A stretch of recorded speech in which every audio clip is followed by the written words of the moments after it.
Sahana Vavatu, Sahanao Bhunaktu, Sahaviryam Karavavahai, Tejasvinavadi Tamastuma Vidvishavahai. Om Shanti, Shanti, Shanti. Okay, so far so good. Share the screen here. Share, January 4th. We had a wonderful Ardra Darshanam yesterday. Very powerful event. Still vibrating throughout the Adinam here.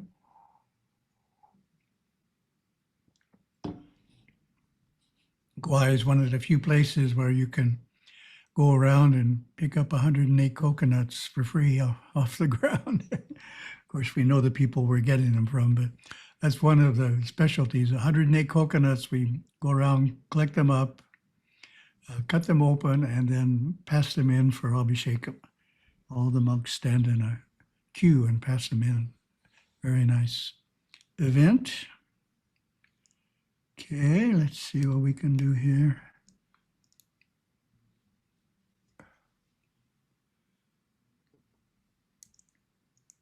What I'm trying to say is Patanjali divided thoughts, chitta vritti, into 5 categories, and we looked at those 5 categories. But you can divide the mind into other categories as well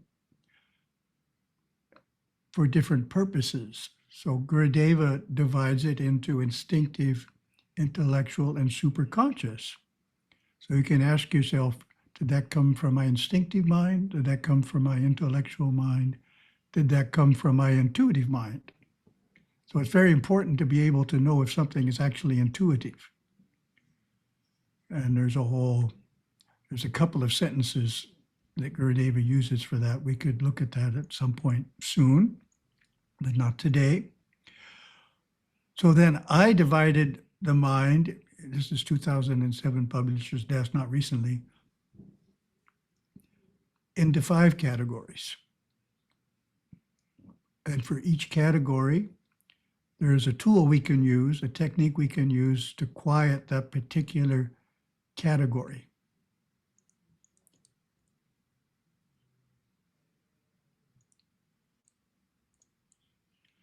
So who remembers the 5 categories of thought? Anybody? What are the 5 categories I divided thoughts into?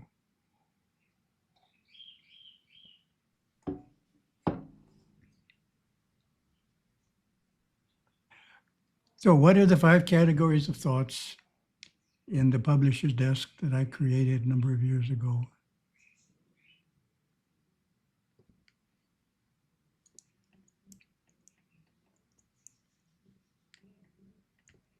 And many individuals, when they sit down to meditate, their mind is constantly thinking about past and future events. They find that their mental power is seriously dispersed rather than being intensely focused. Though less obvious, this can also happen when we visit a temple. Gurudeva gave an insightful description of this phenomenon. How many times have you gone to the temple without being fully there? Part of you was there. Part of you was living in the past. Part of you was trying to live in the future. And there you were, emoting over things that happened that should never have happened, fearful of things that might happen in the future, which probably won't happen unless you continue being fearful of their happening until you create them.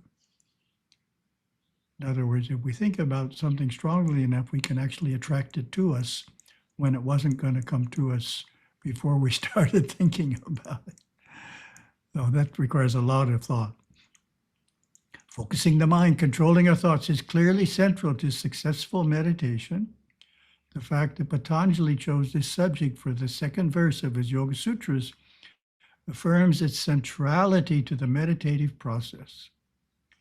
Yoga is the restraint of mental activities. Verse 12, he states, the restraint of these modifications is achieved through practice and detachment.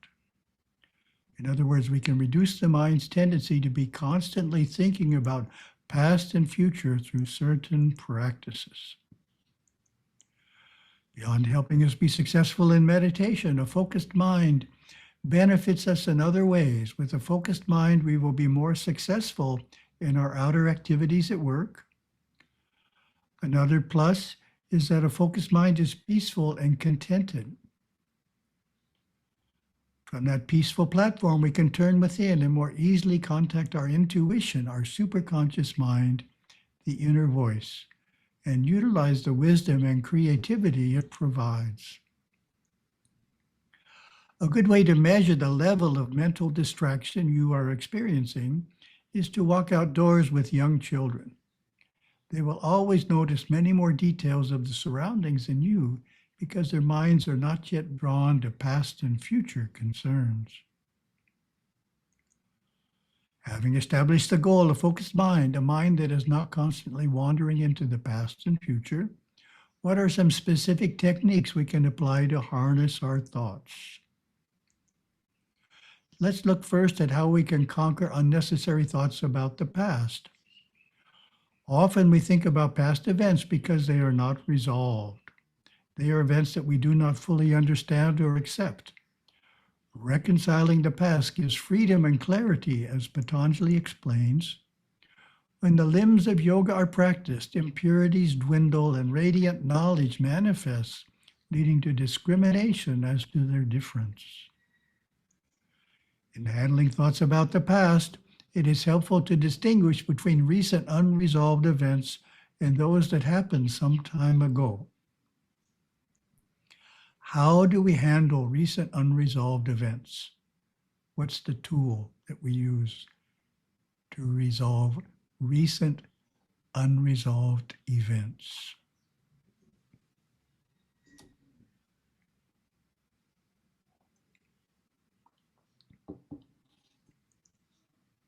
The subconscious mind will for some weeks throw up or present recent events to the conscious mind many times a day.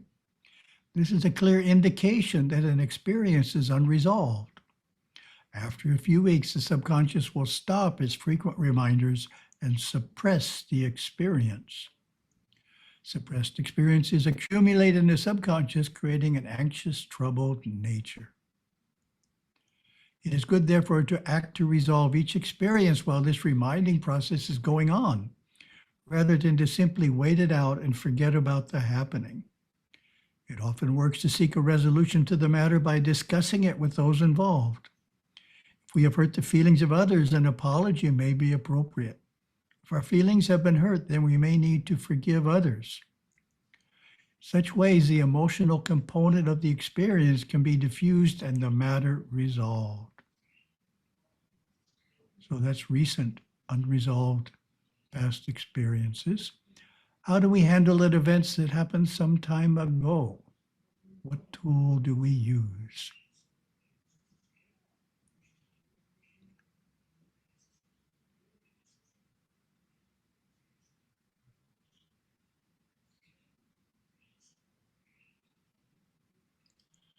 Unresolved experiences that happened some time ago will also come to mind, but less frequently than recent ones. It is usually no longer appropriate to apologize or seek apology, as the other parties will not understand why we are bringing up the matter after such a long time. A good alternative is to write down anything from your past that concerns you and burn the paper, holding the intent that the memory will be neutralized. If you are successful with your subconscious journaling, also called Vasanada Tantra, you will still remember, but without the attending emotions. Resolving the past may be more of a challenge than one expects. A common problem is an inability to forgive someone, such as an abusive father or husband, for how they treated us. A helpful philosophical approach is to focus on the law of karma by affirming that something we did in the past caused those experiences to come to us in the present. Our father was simply the means through which that karma was experienced. If it wasn't him, it would have to be somebody else. Rather than continuing the unproductive pattern of blaming him, we can inwardly thank him for providing us the opportunity to face our difficult karmas. It is amazing how a simple change in our attitude towards such a thing can transform our reaction to it. Next category of thought. How do we handle worries about the future? What tool do we use that Gurudeva gave us?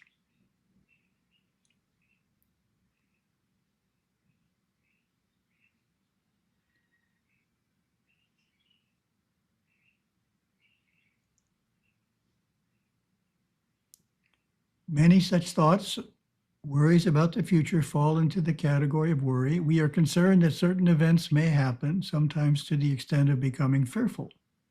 A remedy that Gurudeva stressed is to employ a simple affirmation. When the mind starts to worry, say to yourself, I'm all right now. Keep repeating this affirmation until you are convinced that everything is fine in the present moment. And of course, you can use other affirmations as well. Next category of thought. How do we handle major decisions about the future?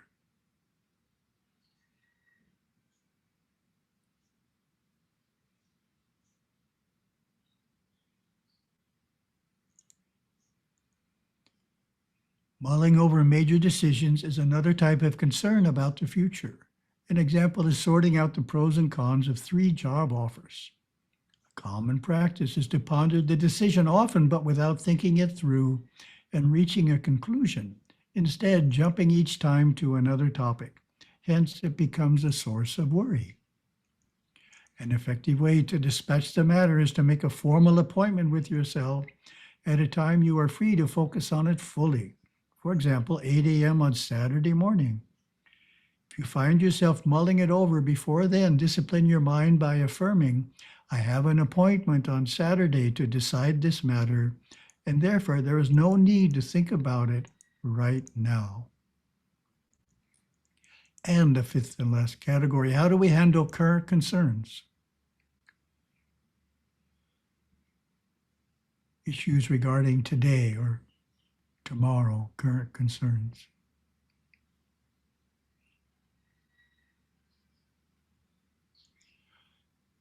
These and other techniques can be used to focus the mind in the present rather than dwelling on the past or the future. Once the strong poles of past and future have been subdued, we can concentrate on reducing the miscellaneous thoughts about current concerns, such as plans for the day or the news we saw on TV last night. These can be restrained by practicing pranayama, breath control. Simple, effective technique is to breathe in for 9 counts, hold for 1 count, breathe out for 9 counts, and hold for 1 count. After breathing in this way for a few minutes, your thinking process will naturally calm down. When we can manage to center our mind in the present and quiet the cacophony of miscellaneous thoughts, we experience a higher state of consciousness. Gurudeva refers to this as the eternal now. Here's a comment from Gurudeva on the nature of the eternal now. The mind lives in the past and the mind tries to live in the future, but when you quiet your mind, you live in the present. You are living within your soul, or the higher state of your mind, which is undisturbed by the things of time. One of the abilities available to us once we have freed ourselves of vexations of past and future is to clearly see patterns in our life and in the lives of others. It is the proverbial state of being able to see the forest instead of the trees. In his early teaching years, Gurudeva cultivated this ability by taking his devotees on pilgrimage each month to the top of a nearby mountain from which they could look down on the cities below. This practice was helpful in developing the skill of perceiving the overview. In fact, we went to that place earlier, went to last year now. We went to that place when we were in Northern California in May or June.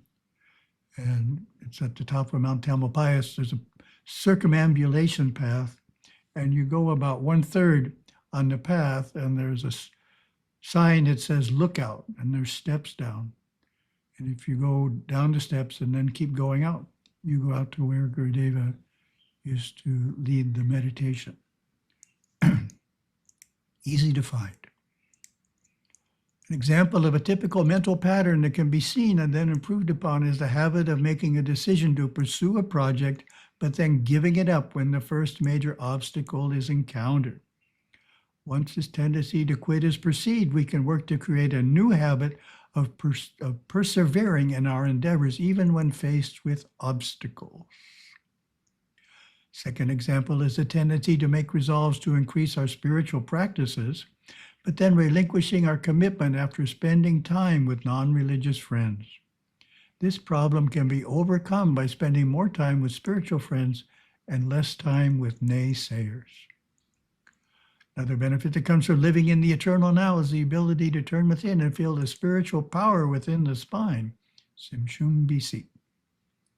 There is a dynamic force there that when experienced gives us renewed inspiration and positiveness. When we are feeling a bit discouraged, we can find new energy and enthusiasm to meet the tasks at hand by quieting our thoughts and tuning in to the spiritual force felt along the spine. And final quote from Gurudeva, experiencing the eternal now. Can you visualize yourself right at this instant balanced on the top of a tall tree? If the tree were to bend too far forward, you would fall to the ground or down into time and thought. If it were to bend too far backward, you would again fall. Balanced on the top of this tree, you can look out over the countryside and enjoy everything you see. But if you stop to think about one thing of the past, you would become so engrossed in what you were thinking about that you again fall to the ground. You find that you cannot live in a thinking consciousness balanced so high.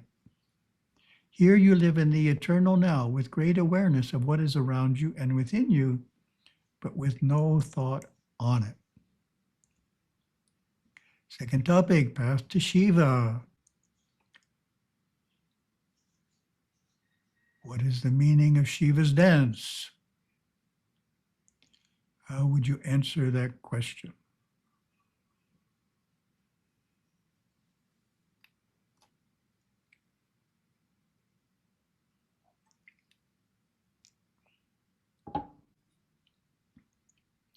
Lord Nataraja is an inspired portrayal of Shiva in action as the divine dancer in his Ananda Tandava dance.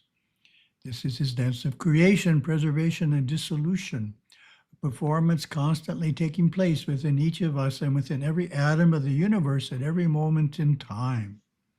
The Nataraja form has dozens of meaningful symbols. The most important represent his 5 powers. What are his 5 powers in English and Sanskrit?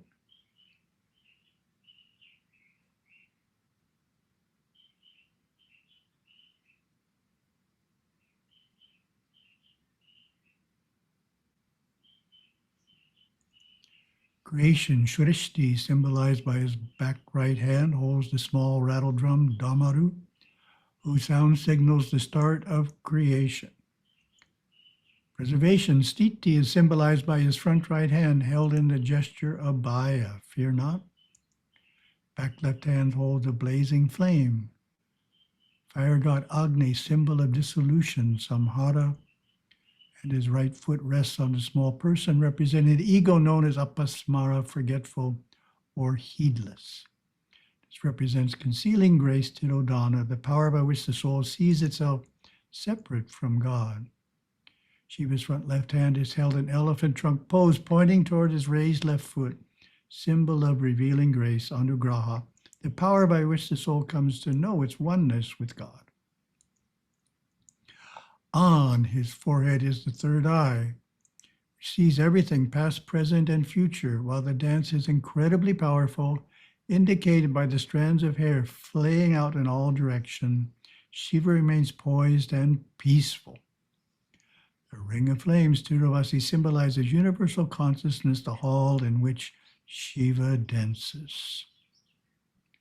So thank you very much. There we go. Oh.